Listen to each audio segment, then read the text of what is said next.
Can we stop him? Can we beat Donald Trump right here in North Carolina? Can we deny him the presidency? Of course we can, and we must. And here's what I know to be true. When the fate of our country was hanging in the balance with the Donald Trump presidency, Joe Biden saved this nation with his victory in 2020, and we must do it again in 2024. But it's going to take all of us. So now, for the next 117 days, we have to be on the doors, on the phones, on social media, on our cars, on top of our game to stop Donald Trump's dark vision of America and make sure that Joe Biden and Kamala Harris can finish the job they started. Thank you, Greensboro. Let's make sure that North Carolina is blue for Biden. Thank you very much.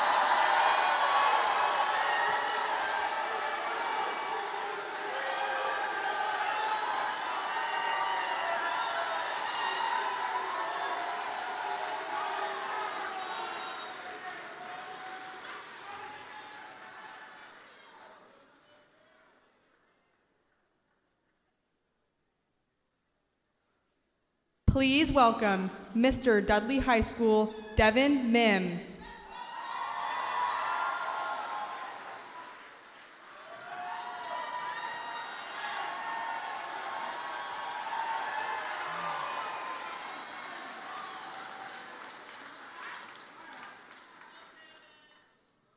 Good afternoon, Greensboro. My name is Devin Mims, and as this year's Mr. Dudley High, I am so excited to welcome you all to Dudley High School today. Go Panthers! And I am honored to be welcoming Vice President Harris back to the Tar Heel State for her 6th visit this year. While I am not yet 18 years old, I will be by Election Day.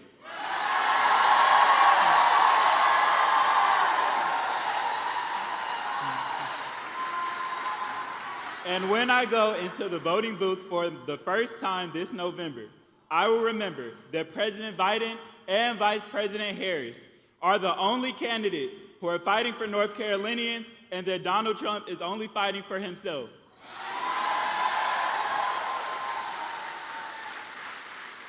I'll remember that while we are feeling the very real effects of this climate crisis, Donald Trump continues to deny it even exists and side with polluters over people.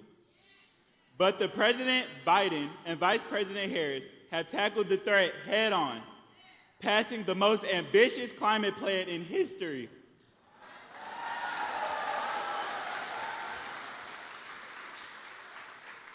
I'll remember that while Donald Trump wants to repeal Obamacare, President Biden and Vice President Harris are fighting to protect it.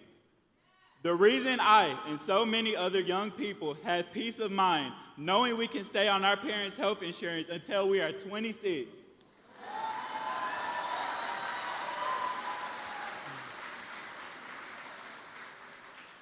I will remember that it is at stake for my mother, my sisters, and women across the country who no longer have the right to make decisions about their own bodies because of Donald Trump. And that President Biden and Vice President Harris are the only candidates fighting for reproductive freedom.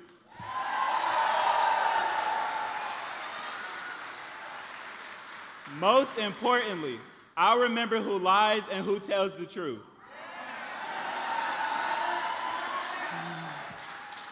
Who fights for the future and who will take us backwards. We know that the path to the White House runs through North Carolina, and we are up to the challenge.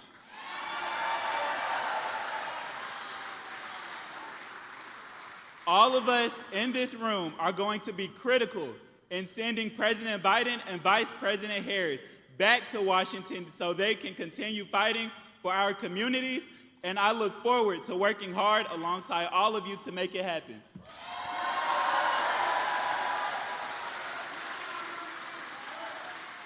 Now, please join me in welcoming our guest of honor to North Carolina, the first woman Vice President of the United States, Kamala Harris.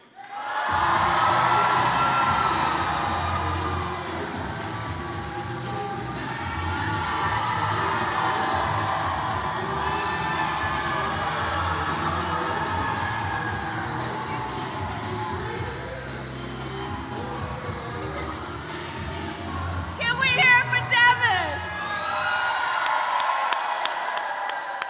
A rising senior, a soon-to-be voter, and one of our nation's incredible young leaders. Devin, you are spectacular.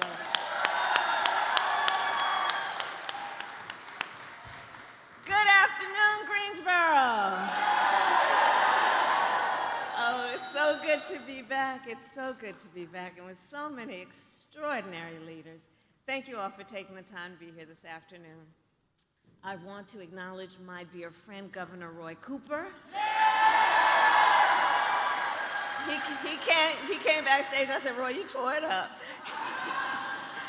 And you know, he and I have known each other for years because when I became Attorney General of California in 2011, he was Attorney General of North Carolina. So we have been working together for years. Roy, I thank you for the partnership you have given President Biden and me. You've been extraordinary as a leader.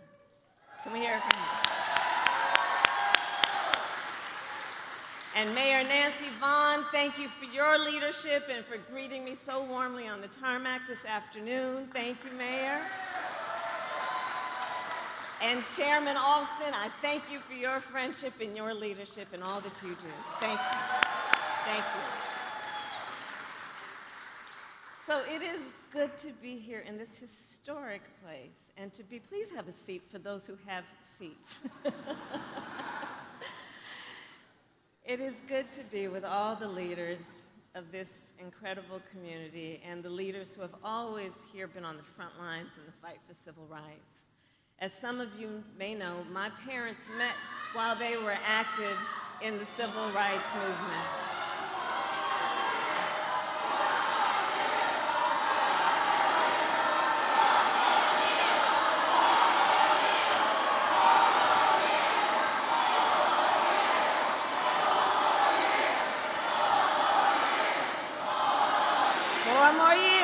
That's what we're looking forward to. So as I was saying, this is an extraordinary community of people who have always fought for civil rights and for the rights of all people to speak when it is their turn to speak.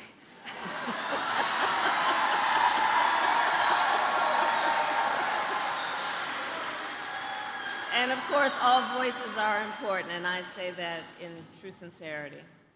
But I want to talk a bit about the work of this community in the context of the civil rights movement. My parents met when they were active in the civil rights movement. They took me to those marches when I was in a stroller. And I grew up then in a community like this one, where the people who were raising us, I look at Devin, I think about my childhood. We grew up in a community of people who, when we were young, they told us literally, you are young, gifted, and black. They taught us that we could do anything and should never be burdened by the limitations of other people to be able or not be able to see what can be. And this is that community who understands and can see what is possible unburdened by what has been. We collectively, I know, were raised and taught to understand we have a duty to serve in the fight for freedom, opportunity, and justice for all. And it is that sense of duty, not if you feel like it, duty, which guides us at this very moment. We are today 117 days out from the election. And I know many of us have been involved in these elections every 4 years, and nearly every time we say, this is the one. This here is the one. This is the one. the most existential, consequential, and important election of our lifetime. Now, we always knew this election would be tough, and the past few days have been a reminder that running for President of the United States is never easy, nor should it be. But one thing we know about our president, Joe Biden, is that he is a fighter. He is a fighter. And he is the first to say, when you get knocked down, you get back up. You get back up. So we will continue to fight, and we will continue to organize, and in November we will win. We will win, because we know what's at stake. And in this election, there can be no doubt who you can count on to fight for you when it counts. It's simple. President Biden and I fight for the American people. Donald Trump does not. He fights for himself. Roy talked about it. Look at the issue of affordable health care. When Donald Trump was in the White House, he tried more than 60 times, to end the Affordable Care Act, to take health care back from millions of Americans, including 3 million Black Americans, to once again give insurance companies the power to deny coverage to people with pre-existing conditions. You remember that? Remember what that was like? When people were being denied health care because of a pre-existing condition? Children with asthma? Women who had survived breast cancer? Grandparents with diabetes? Let's not forget what not too long ago that kind of perspective means and meant to real people, our relatives, our friends. President Joe Biden and I, on the other hand, have defended the Affordable Care Act and made it stronger. Because we know access to health care should be a right and not just a privilege for those who can afford it.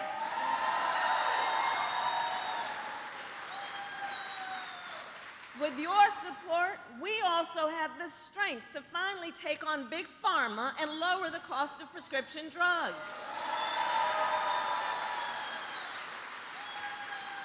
It was with the knowledge that Black people are 60% more likely to have diabetes, Latinos 70% more likely to have diabetes, that we capped the cost of insulin for our seniors at $35 a month.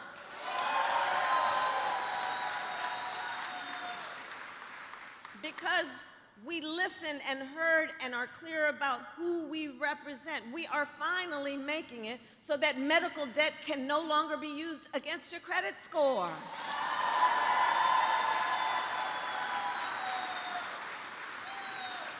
There's the issue of student loan debt. When Donald Trump was in the White House, he tried to end student loan forgiveness for public servants. Who are our public servants? Well, they include our teachers, nurses, firefighters. Joe Biden, and on the other hand, Joe Biden and I, well, we have forgiven student loan debt for nearly 5 million Americans. And twice as much for our public servants. We, together with you, have also taken on the issue of gun violence, knowing the tragic reality. Greensboro, gun violence today in America is the #1 killer of the children of America. Think about that. Not car accidents, not some form of cancer. Gun violence is the #1 killer of the children of America. And Black Americans are 10 times as likely to be the victim of gun homicide. You know, over the years, you all know as a former prosecutor, over the years, I have held the hands of far too many mothers and fathers and tried to comfort them after their child was killed by gun violence, both in mass shootings and what we call everyday gun violence. So Joe Biden and I decided to prioritize this issue and to address this crisis. We passed the first major gun safety law in nearly 30 years. A bipartisan law to strengthen background checks. We created the first White House Office of Gun Violence Prevention, which I lead. We invested $1 billion to hire mental health counselors in public schools to help heal the mental trauma of gun violence. Because far too many of our children go to school every day learning about how this could impact them in a very real way. Last fall, I did a tour speaking with Gen Z. I love Gen Z. And I'd ask them, raise your hand if you have ever had to, in schools, anytime between kindergarten and 12th grade, I'd ask them, have you had to endure an active shooter drill? And to the older adults here, I will tell you it is bone-chilling when they respond. Almost every hand went up. These are very real issues. On the other hand, Donald Trump opposed reasonable gun safety reforms and cut funding for gun violence prevention. We simply know we cannot count on Donald Trump to help keep America and Americans safe, not here at home and not on the world stage. And yes, I am also talking then about national security. This week, our president, Joe Biden, is hosting more than 30 global leaders in Washington, D.C. for the NATO summit. Now, NATO is the greatest military alliance the world has ever known.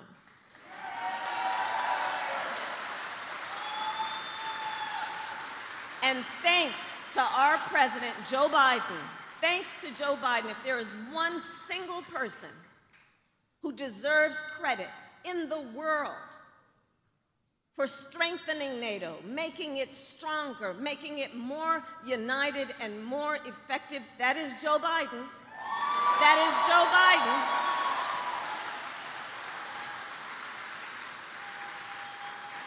And having made it more effective, then together with our allies around the globe, we are standing up to the dictator Putin. All to ensure America is strong and Americans are safe. On the other hand, do watch, because it's not new. On the other hand, watch as Donald Trump has embraced Putin. Watch that. It's not just happening today, it's been happening. As Trump, threatened to abandon NATO and encouraged Putin to invade our allies. He even said Russia can, and I'm going to quote him now, and forgive the use of the word, but he said, quote, Russia can, quote, do whatever the hell they want. And he wants to be the President of the United States? And understand, as Trump bows down to dictators, he makes America weak. And that is disqualifying for someone who wants to be Commander-in-Chief of the United States of America. That is disqualifying.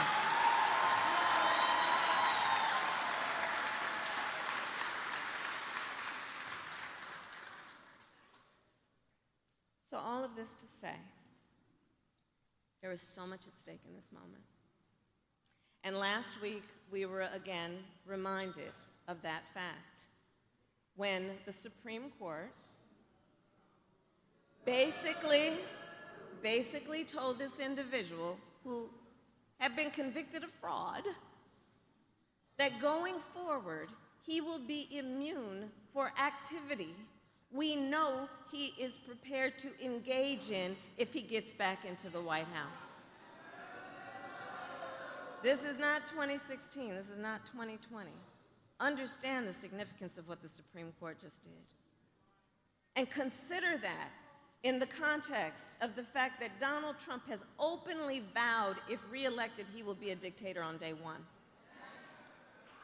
That he will weaponize the Department of Justice against his political enemies, round up peaceful protesters and throw them out of our country, and even, and I will quote, terminate the United States Constitution. Let us be very clear. Someone who suggests we should, quote, terminate our Constitution should never again have the chance to stand behind a microphone and never again have the chance to stand behind the seal of the President of the United States of America.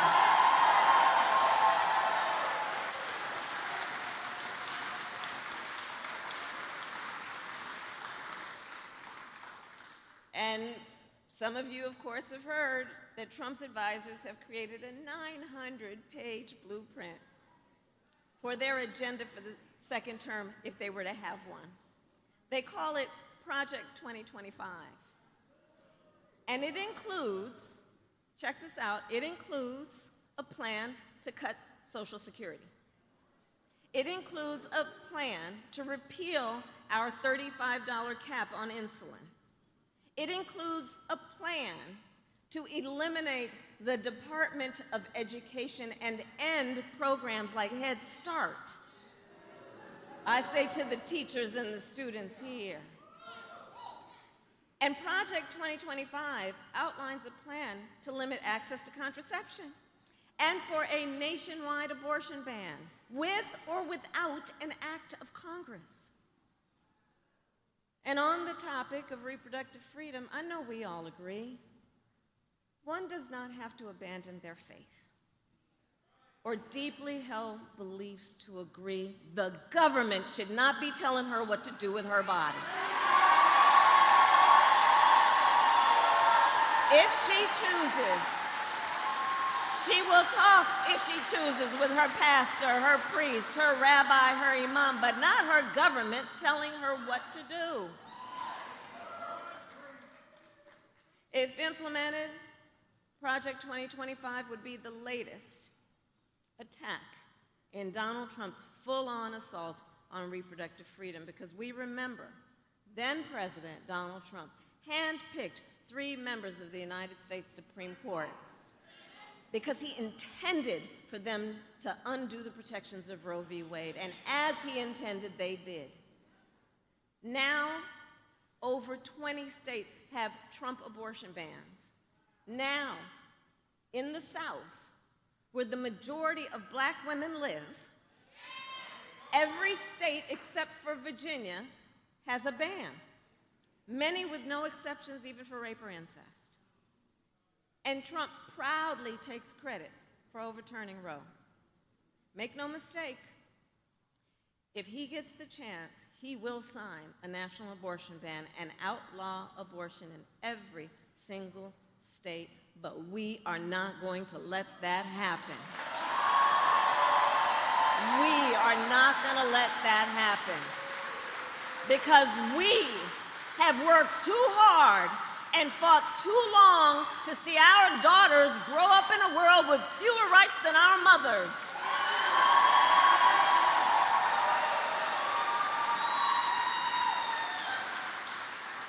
And when Congress passes a law that restores the reproductive freedoms of Roe, our President, Joe Biden, will sign it.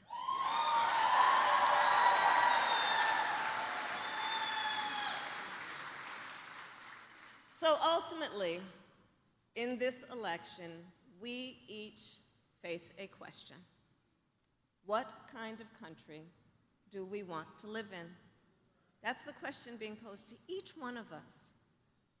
Do we want to live in a country of freedom, compassion, and rule of law, or a country of chaos, fear, and hate? We each, and here's the beauty in this, we each have the power to answer that question. We have the power. In North Carolina, we were born for a time such as this. were born for a time such as this. If the Supreme Court says the laws do not apply to Donald Trump, if extremists in Congress continue to bow down to him, if people like Mike Pence are not around to stand up to him, our last line of defense is the ballot box.